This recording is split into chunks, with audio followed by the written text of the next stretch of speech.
Welcome to Firewood, fella. So as you can see behind me here, we got the ATV hooked up with the wagon. We got the splitter out here in the woods. The other week we were cutting down some standing dead oak trees here, and we got the wood kind of laying out here in the woods, and it's fairly flat over here, so we figured why not bring the brute force splitter right into the woods here, split these rounds, fill up the trailer, and then haul them back and then just stack them in the racks instead of picking up the rounds, loading them out there, unloading them, pick them back up again to split them. So we figured this would be a little bit more efficient and less handling, and the plus side is the mess can stay right in the woods and rot away and decompose right into the ground where it belongs, instead of us having to clean up out in the backyard there. So I'll show you the setup here and what we got to split up here. So we got some rounds here, and then right on the other side of the splitter we'll have to turn it around. We got all these rounds over here, and we got some more rounds right over here too. So we got plenty to do out here today. So we're gonna try and get all this cleaned up.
Got one log left, just because it's got a little, gotta cut that off. But everything else here is kind of not great over there. Got a full trailer here. Now let's see if we can make it into the backyard.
punky, rotten pieces that are left.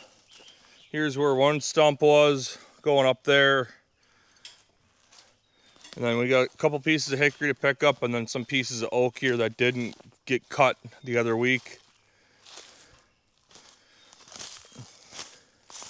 Unfortunately, I think a lot of this stuff is too punky. As we got up further up in here, we got more and more punkiness, so I think this is probably just gonna get picked up and dumped over at the edge of the fence line here or in a pile somewhere. Oh, we missed one around here. And the other tree was right here. So we got the stump here yet to cut off. And then we might have a couple more pieces left in here, but it's a lot of dirt, so I think this is just gonna rot away over here. But we got everything cleaned up for the most part. I'll show you the pile of wood we got split.